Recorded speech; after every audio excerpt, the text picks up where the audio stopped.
Hello and welcome to the very first episode of the Aussie Wire News. I'm your host Topher Field, and here at the Aussie Wire we are your connection to the truth. Think of the Aussie Wire as a hub, as a central connection point for the many amazing new media journalists and platforms in Australia and around the world.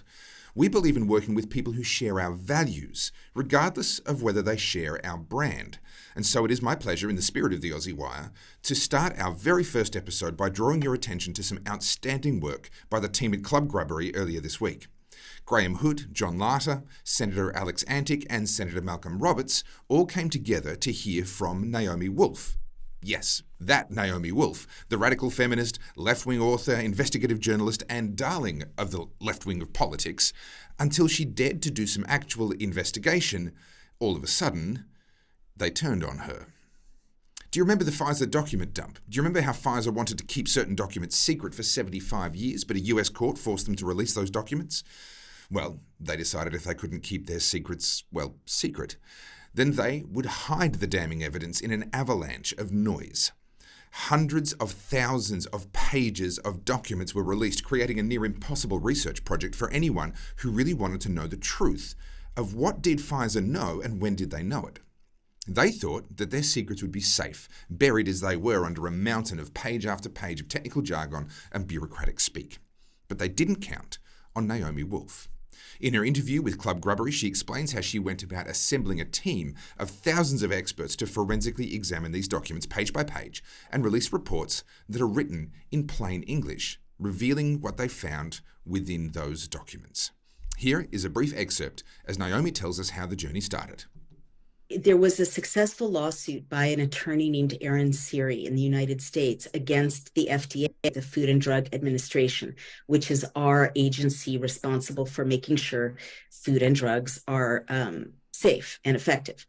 And because of his success in his lawsuit, a court ordered these tens of thousands of documents, 55,000 a month, some of the documents, tens of thousands of pages long each.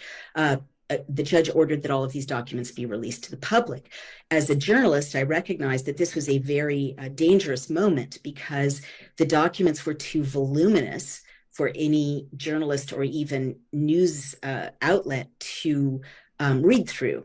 On his show, he prompted me to put out a call for a kind of expert committee to help us read through these documents and tell people, report what's in them, what they say. So I did that, and we got ultimately 3,500 extraordinarily credentialed experts. Naomi goes on to tell us what they found, and it is truly mind-boggling stuff. I thank Club Grubbery for not only interviewing Naomi, but for also ensuring that she was connected directly to two of the few politicians we have that are actually willing to look at this stuff. Naomi draws her own conclusions about the why of it all, and you're free to agree or disagree with her conclusions, but one thing that can be said with certainty is that the information she has uncovered and reported on directly from the source demands examination and demands answers. And thanks to Club Grubbery and Senators Antic and Roberts, those questions are now in the hands of people who can ask them at the highest levels. The link to the two-part Club Grubbery interview with Naomi Wolf is in the show notes below, and I highly recommend you take the time to watch it right after the end of this show. You're watching the Aussie Wire News. It's the very first episode. Let's get on with it. Well, you may not have noticed, you could be forgiven for it having passed you by completely unseen, but apparently there's a housing affordability crisis. Okay, fine, it's been on the front page of every single newspaper and leading every single news story for years. In fact, I would almost argue decades. The newly minted Labor federal government has promised to spend $10 billion building new houses to try and fix this particular crisis. The Greens have now stepped in and said that's not enough and we're not going to support that reform unless you also introduce some price controls. Well, it all gets a bit confusing because these are not concepts that you and I are used to dealing with every day, but thankfully there are some people that are. My next guest is Dr. John Humphreys. He's the Chief Economist for the Australian Taxpayers Alliance, and he joins me now to help me try and unravel this absolute mess of housing affordability crisis. John, how are you? Good, thanks, Topher. Yourself? I'm doing very well. We do have a little bit of a lag there, but you know what? It's perfectly survivable, and this is a topic that's too important to miss just over a little bit of internet lag. Although I can't pass up the opportunity for a bit of a jab at Malcolm Turnbull and his NBN. How many billions of dollars did we spend on this internet lag? Too many, and yet not enough to get it right. Not enough to get it right, indeed. Okay, that's a problem for another day. We need to talk about this housing affordability situation. The words of, I believe it was Harry Hazlitt, I think it was, who said that the government breaks your legs and then hands you a crutch and expects you to be grateful for the crutch. What is the situation now where the government, 20 years on from when John Howard said he was going to fix our housing affordability crisis with the first homeowners grant, we're still grappling with this exact same housing affordability crisis. What is going on? Why is that? And will this latest proposal from Anthony Albanese actually make a difference? Yeah, good questions. Lots to unpack. Look, the issue is, ever since Howard gave us that policy 20 years ago, both sides of politics have too often kept trying to fix housing with demand-side solutions. They keep giving us further ways to try and get us to buy more houses. And that's nice and all. It does help some people and the margins. But the fundamental problem is a problem of supply. If you don't build more houses, there will not be more houses. It seems so obvious. Okay, let me pause you there, because Anthony Albanese would argue that that's exactly what he's fixing with this $10 billion program, where they are actually going to build 6,000 new homes, as we're seeing in this file footage from Channel 10 right now. So does that make his solution actually effective? All right. Yeah, it is. Look, I don't think it's great policy. I don't think it's good use of taxpayer money, but it is not as bad as a lot of other schemes, because at least finally it is on the supply side. It is a far better solution than what we've seen over much of the last couple of decades, which is just continuing to pour more gasoline on the fire, continue with these fake demand-side solutions that only drive up the price and don't create extra housing. So at least he's focusing on the right part. I would say there's a better way to boost supply, and that is to decrease the cost of building by decreasing the taxes involved in building new houses, decreasing the regulation on building new houses, and crucially, freeing up the land supply to go in to building more residential houses. That's where the solution lies. But at least Albanese is not now looking in the exact opposite direction, which is, one step forward in terms of the housing debate in this country. Although I got to say, the Greens look at that, and I guess they are so offended at the policy suggestion being a slight improvement that they want to turn around and take 3 steps backwards with a ridiculous suggestion of actual a rental freeze. Previously, they suggested getting rid of the capital gains tax discount, getting rid of negative gearing. All of their solutions, quote unquote solutions, all of them would lead to less supply of housing, which is the exact opposite of what we need. So I'd say one cheer for the Albanese government to at least look in the right direction. I think, as I said before, lower taxes, lower regulations is the better way of doing it, but anything except the Green solution. Well, the Greens, is this a classic case of a broken clock being right twice a day? They've come out saying, we will not support your $10 billion housing fund unless you also introduce price controls. Now, I'm not an economist, but price controls have a place very close to my heart, because I saw their effect with my own eyes when I was in Venezuela, in Caracas City in 2015. And the results of that level of government intervention in the economy were absolutely devastating. For the layperson, why are price controls bad? I mean, on the surface, isn't stopping people from raising rent a good thing? Yeah, you're right in terms of the price controls across the board nearly always fail. Rental price controls is actually the example used in nearly every textbook to show how ridiculous the idea of price controls are, because it has consistently, time and time again, led to the exact same outcome. Those people who get into those housing on low rents, they're happy. But then it ends up leading to a much lower quality of housing across the board and people not being able to get in. Therefore, it actually gives landlords more power to be able to use and abuse their situation there, because everyone wants their houses. There's long queues and a lot of people unable to get in.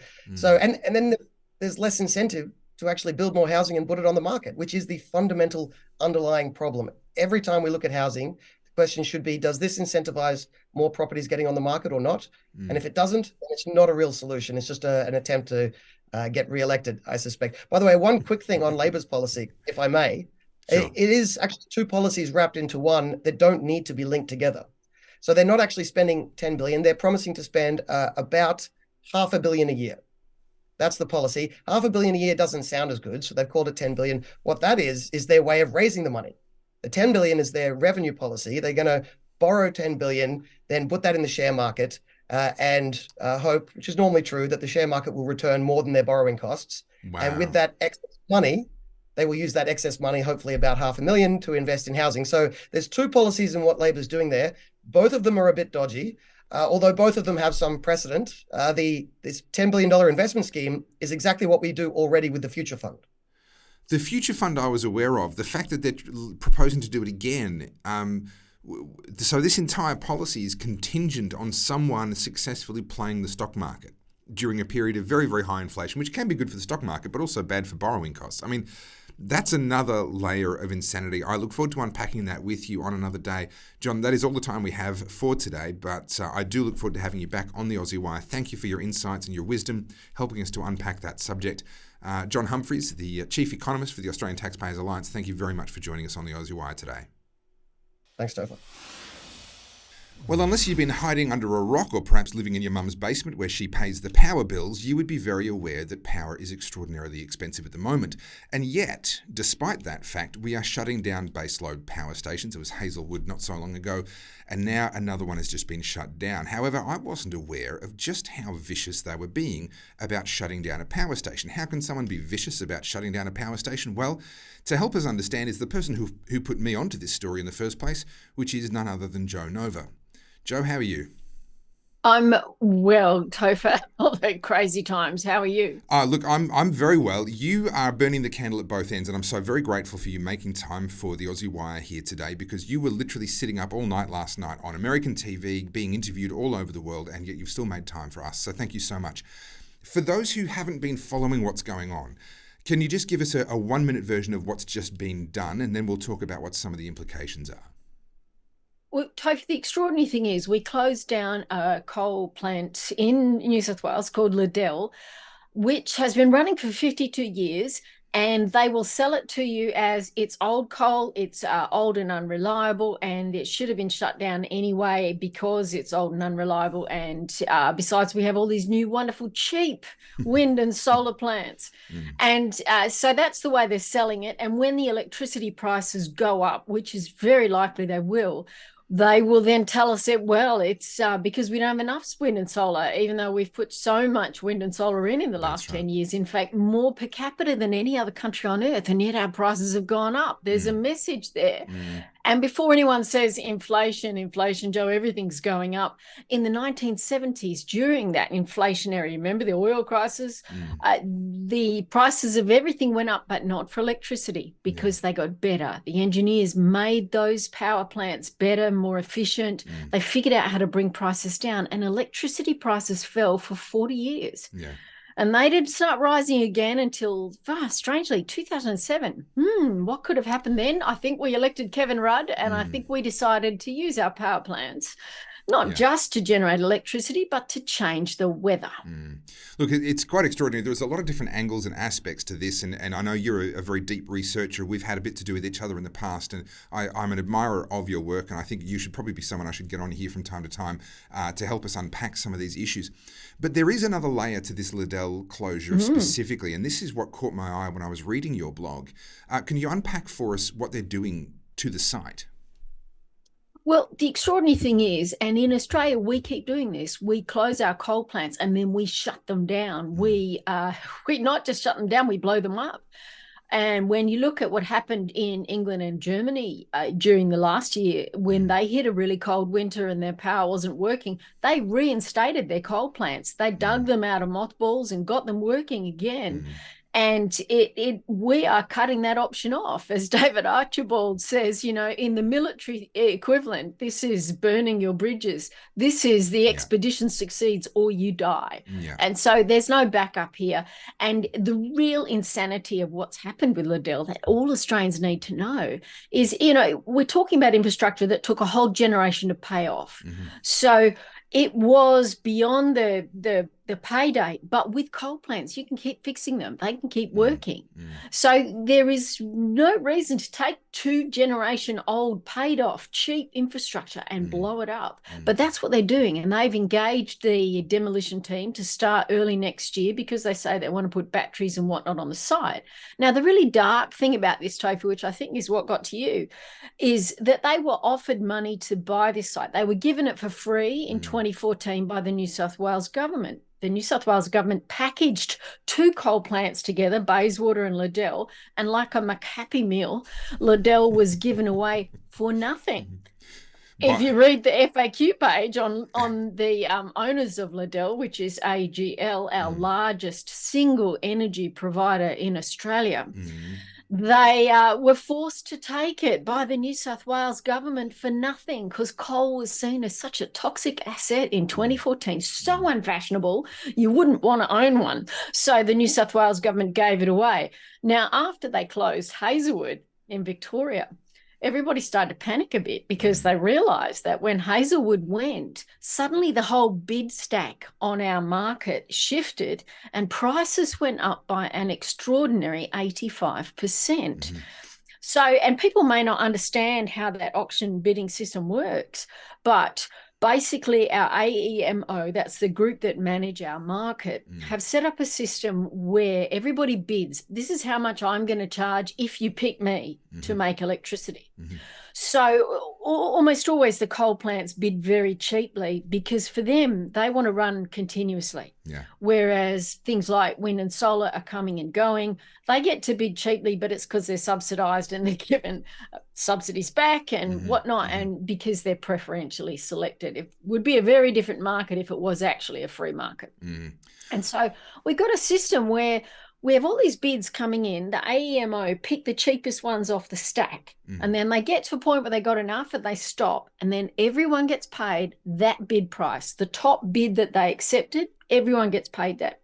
So if you're one of our major electricity providers and you can pull out one of the cheap ones, the coal plants, and break them, stop them, you've effectively killed off some competition, and the whole bid stack shifts up a notch. All the prices go up. In the case of Hazelwood, 85% up. And, you know, panic stations. And even remember Malcolm Turnbull, is such a passionate fan of renewables and the man who wants Snowy 2 and hailed that as if Snowy 2 pumped hydro was going to save Australia. Even he was panicking a bit in 2018 and argued that AGL should sell Liddell. And that they said they should. He argued they should sell it. Am I recalling correctly that that the profits for AGL went through the roof after the closure of Hazelwood? Is that you are? That is a very key point. So AGL shut down. All of the electricity prices went up, and the profits from AGL shifted from 539 million the year before that to 1,600 million the year afterwards. So, I mean, nice money if you can get it. Boy, that was a good system, wasn't it? So, and people need to understand AGL is a big conglomerate that owns wind, solar, hydro, coal, a whole lot of gas, a whole lot of assets. If you take one coal out, whether they own it or not, all of the bid stack prices go up. So all of their other providers get paid more when they're selected to provide electricity. Now, and that applies to all of AGL's competitors, to the other ones in the market. They're all happy too. So they're all sitting pretty quietly, you know. It suits them as well if Liddell is shut down. This is what's known as a perverse incentive, and this happens so often when the government takes control of a market. I mean, they call it a market and a market operator. If there's an operator for the market, it's not a free market anymore. That's an open and shut case there. Look, that's all we have time for today, Joanne, but thank you so much for bringing your expertise. I look forward to having you back on, and viewers, rest assured, the price of energy is a crucial thing for our economy, which means it's a crucial subject for the Aussie Wire. We're going to be bringing you regular updates, reports, analysis to help you understand what's going on, and hopefully in time to help us change the direction of our petrol prices the way that Joanne just mentioned, going down for 40 years in a row. Sounds nice? We can get back there. Thank you so much, Jo Nova, joannova.com.au. Thank you for your time. Thank you. You're watching the Aussie Wire News. Be sure to check out our blog at theaussiewire.com and follow us on YouTube, Facebook, Instagram, Twitter and Rumble at The Aussie Wire on all platforms. And if you'd like to become an Aussie Wire insider with exclusive access to extended interviews and extra content, as well as get discounts on event tickets and merch giveaways and much, much more, then head over to theaussiewire.locals.com. Now, locals can be a little bit tricky. You can become a member of the page for free. It doesn't cost anything, but it also doesn't get you any of the exclusive content or other benefits. It's pretty much just like following a Facebook page. You need to become what locals call a supporter if you want all of the insider benefits. So once you're a member of the page and you have a locals account, then just click the button to support. so that you can support us financially and enjoy all of the insider benefits. And those benefits start this week with a bonus extended interview with Dr. Paul Monk, all about the AUKUS Treaty and nuclear submarines, which is exclusive for our insiders, and also with a merch giveaway. We'll be giving away the Aussie Wire hoodie and tee to one lucky winner. Together they're worth over $150. The winner will be drawn randomly on Thursday, the 4th of May. That's just 2 days away from the release of this episode. And only our locals insiders will be eligible to win. So if you want to be in the running to win over $150 worth of the Aussie Wire merch in the form of a hoodie and a tee, then head on over to the aussiewire.locals.com. And make sure you don't just sign up as a member of the Locals page, but become a paid subscriber, supporter, to enjoy all of the insider benefits and be in the running to win. Thanks to your support, the Aussie Wire will not only be able to continue, but to grow. And with the help of our insiders, we will continue to be your connection to the truth. Now back to the news. Turning our attention now to state politics, it's been confirmed by the ABS that Victoria is, in fact, the highest taxed state in Australia per capita, and simultaneously has somehow managed to earn the crown of also being the deepest in debt. How you manage to achieve both of those things at once is anybody's guess. One person who's been trying to save the state of Victoria from itself has been the MP David Limbrick, thanks to whom we actually have an inquiry into what is considered one of the worst and most inefficient forms of tax, and that being the tax of stamp duty. Here is David, hard at work last week. How concerning is it to you that a tax that is so inefficient also happens to be our number one source of taxation revenue in the state? But to me, that's not really the key issue. The key issue is what can governments do about it? Because what's the alternative? And that's really, to me, the big challenge. Now, everyone, I think there's a universal consensus pretty much that this is not a necessarily efficient tax. But trying to work out what one moves to is very, very difficult. What's the barrier to reform here? One of the problems when you start making that move is the impact it has on your budget. Because if you're replacing a $100,000 lump sum payment, first of all, you need, I think states need some assistance there. And then secondly, in thinking about what is the alternative, at the state level, you only have two other things, which is, payroll tax and land tax. And that is David Limbrick questioning David Martin at the inquiry into stamp duty in Victoria. I do want to make very, very clear those answers were edited for brevity. That exchange went on for considerably longer, and you can go back to the source there and see that for yourself. But David Limbrick, MP, joins me right now. David, how are you? Very well, thanks. How are you? I'm doing very well. Look, congratulations on actually getting this inquiry to happen in the first place. That in itself is a little bit of a mission, but then there's no guarantee that it's actually going to turn into any really tangible, meaningful reforms. But before we get to the actual inquiry itself, how is it that a state becomes simultaneously the most highly taxed and the most in debt? Talk me through that.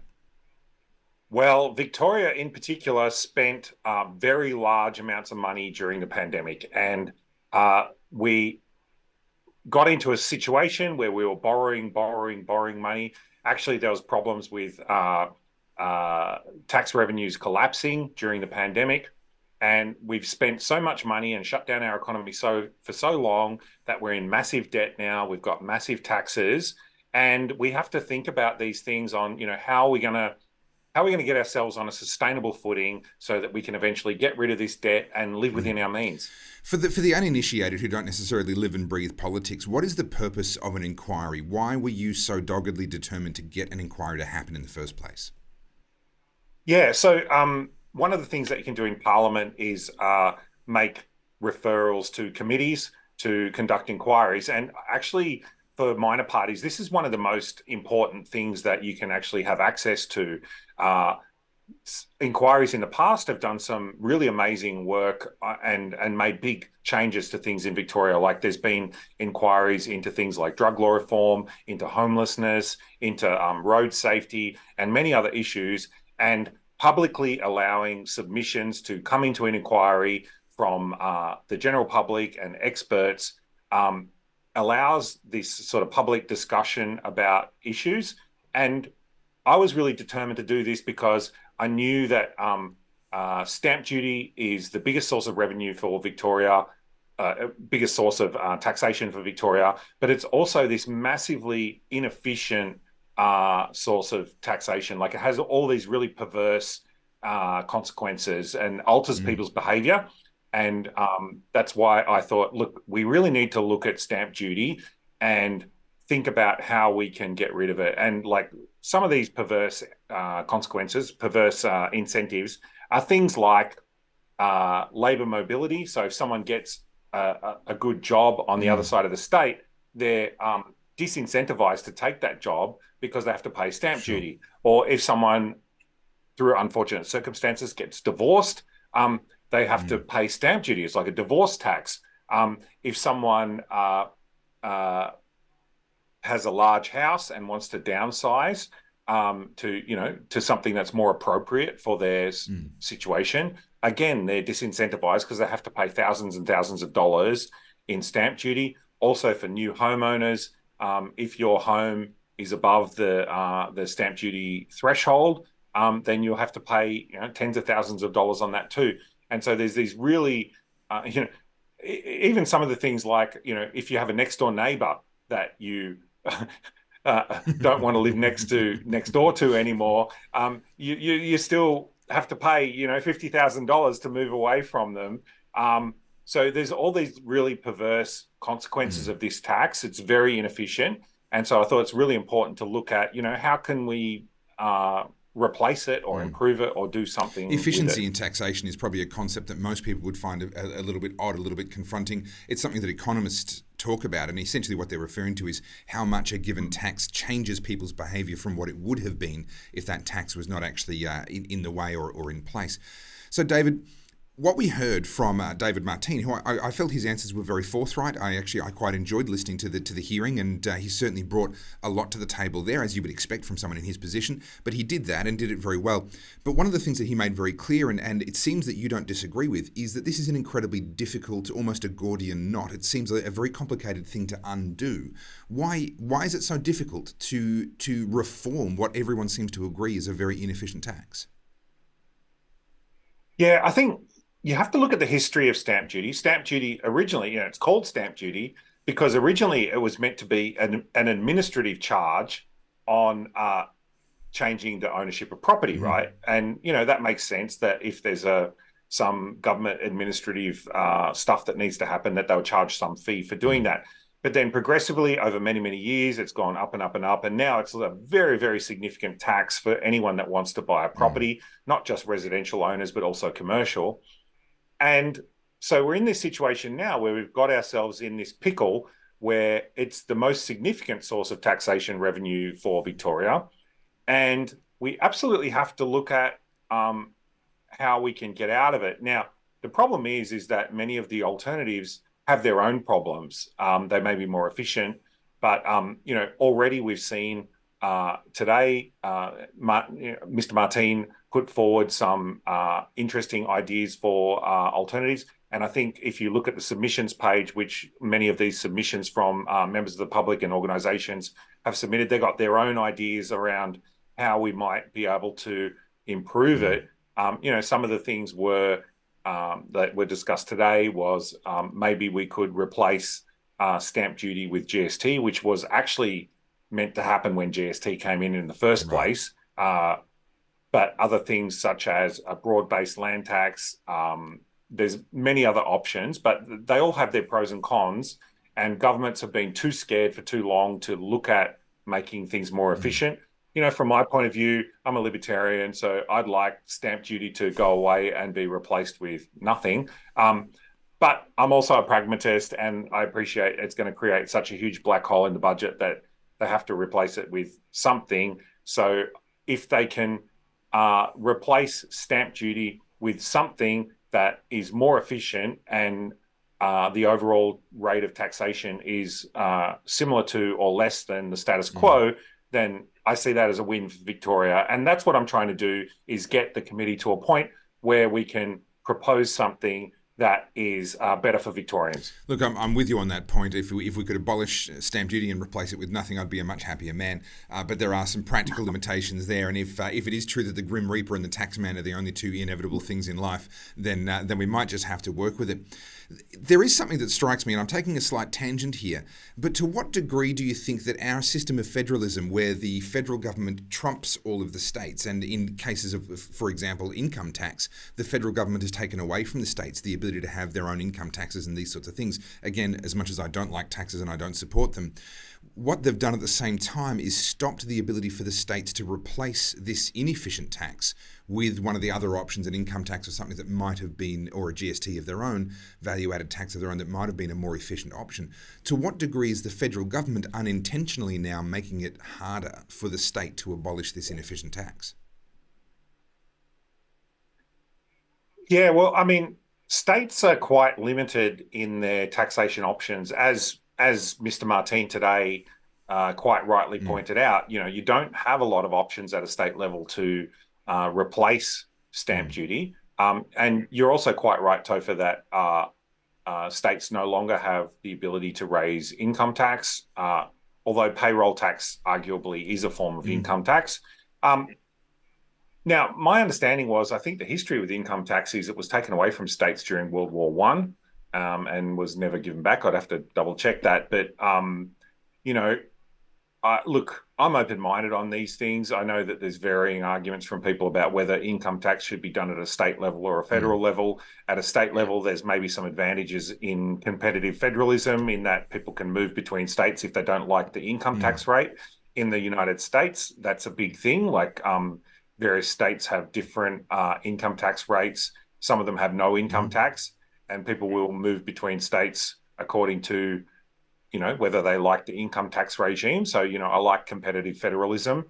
But similarly, like GST, when it was introduced, was meant to get rid of most of these sort of stamp duties and very inefficient taxes. For whatever reason, it didn't get rid of stamp duty for land purchases, although it did get rid of lots of other horrible taxes, like I don't know whether you're old enough to remember the bad tax. It was called the bad tax. I think it was banking and debits tax. It was like literally the acronym was called BAD. It was a tax on every transaction in and out of your bank account. And that was a terrible tax as well. And they got rid of that when GST came in. But ultimately, I'm looking for a more efficient and better outcome for Victorians, one that will help remove some of these crazy disincentives and behavioural incentives that this tax has put in. And it's affecting housing, right? Like, housing is one of the most important things, where you live. And the fact that it's making it inefficiently allocated and restricting labour mobility and restricting people's ability to, move to an area that they prefer, or an area where there's a school that they like, or whatever it is that people like. The fact that this tax is getting in the way of that, I think it's a big problem for Victoria. And I don't think that we really understand just how big a problem it is. Well, David, I wish you Godspeed in hopefully getting rid of the stamp duty, or at least replacing it with something that is less bad. I'm not going to say something good, I'll just say something less bad. And once you're done with stamp duty, could you see what you can do about the luxury car tax? Because it's not been indexed, and we're stuck with a situation now where a good family van is now attracting luxury car tax. And whilst I can't afford a new one, I still have to pay the depreciation on the total price with the taxes. So if you could just take care of that one for me next, David, that'd be much appreciated. I'll see what I can do. All right. Well, I'll see what I can do. Yes. Thank you so much. David Limbrick is our guest. I appreciate your work, and I look forward to talking to you once the results from this inquiry are handed down. Thank you. My next guest is Dr. Paul Monk. He has a PhD in international relations. He is a public intellectual of considerable note, also a very talented author, poet, a genuine polymath, and I am very, very lucky to be able to also call him a friend. He happens to also be a former intelligence analyst and someone who continues to this day to engage with government and non-government organisations on issues of defence, geopolitics, spending, weapons acquisitions, and so much more. We're very lucky to have him right here on the Aussie Wire. Dr. Paul Monk, or Paul, my friend Paul, how are you? I'm very well. It was great to be on your program. It's a great initiative. Well, thank you. It's very much in the Topher tradition. It is somewhat, and you've actually been a guest of mine on Slow Chats before, and you've been very gracious with your time and your immense knowledge built up over literally decades of studying and working incredibly hard in these areas. We have an interesting situation in Australia right now, and it can be very difficult for the layperson who obviously has other things in their life to do to kind of keep up with what's happened in just the last few years from a defence, alliances and geopolitical perspective. There's a lot of focus on Ukraine, there's a lot of focus on China. But can we start talking about Australia just for a moment? Because we have a couple of relatively newly minted alliances. There is the Quad, which involves India, Japan, the US and Australia. And in fact, we have Joe Biden and a Quad meeting happening in Australia just later on this month. Then we also have this new phenomenon called AUKUS, which to my understanding is Australia, the UK and the US. And that seems to be tied to these submarines, but weren't we getting the French submarines, and how come they became nuclear when we told the French we didn't want nuclear? And it's incredibly, incredibly vexing for the layperson. Can you help us to untangle this a little bit, just as a starting point for our conversation? Yeah, look, very briefly, all of this coheres around the very rapid increase in Chinese heft. So the Chinese economy, as everybody is aware, has been growing very rapidly for decades, though that has begun to slow. What it's been doing in the 21st century is engaging in the most rapid and large-scale military build-up in peacetime on record, and that has disturbed more and more of its neighbours. So it's gone from a situation where, in the wake of the Asian financial crisis a generation ago, countries in Asia were increasingly thinking China could become a good, responsible leader in Asia, to a situation where almost every country in Asia, other than Cambodia and Yangon, is actually saying to Washington, don't go away anytime soon. We've got a problem. And this was in some respects initiated by Japan and Shinzo Abe, who quietly reached out to India and said, we're not sure where the US is heading, but we're pretty clear where China is heading and we're not comfortable with it. What about you?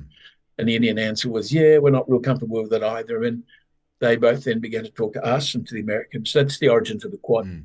AUKUS, as you know, is a more recent development, and of course it involves the UK, which withdrew from east of Suez half a century ago. Why the UK? Well, because the Anglo-Saxon democracies, as you might call them, Britain, Australia, Canada, the United States, and when it's awake, New Zealand, do see themselves as a bit of a club. You know, they form the so-called Five Eyes organization, which has tried to keep watch on world affairs from an intelligence point of view since essentially the Second World War. So AUKUS is the main players in that alliance saying, we also are concerned. That's where those alliances come from. And essentially what this shows is that China has succeeded under Xi Jinping in alienating most of the countries that count. And they're beginning now to, mend fences with one another. So, Dr. Monk, you mentioned there the mending of fences as a result of the perceived rise of China and concerns about what a threat that may be. There are those who argue, and I don't think it's an argument that has no merit. I think there is some merit here, that this is just a country that's trying to find its place in the world. It has an enormous population, over the last few decades has developed an enormous amount of industrial capacity. Shouldn't that therefore lead to a reshuffling of the international order? Shouldn't we be allowing them to take whatever rightful place they can earn? Well, the gamble, you might say, the bet of the OECD countries, of the G7 for many years, was that China would indeed become a responsible stakeholder in the system and that it would be welcomed to the table for just the reasons you mentioned.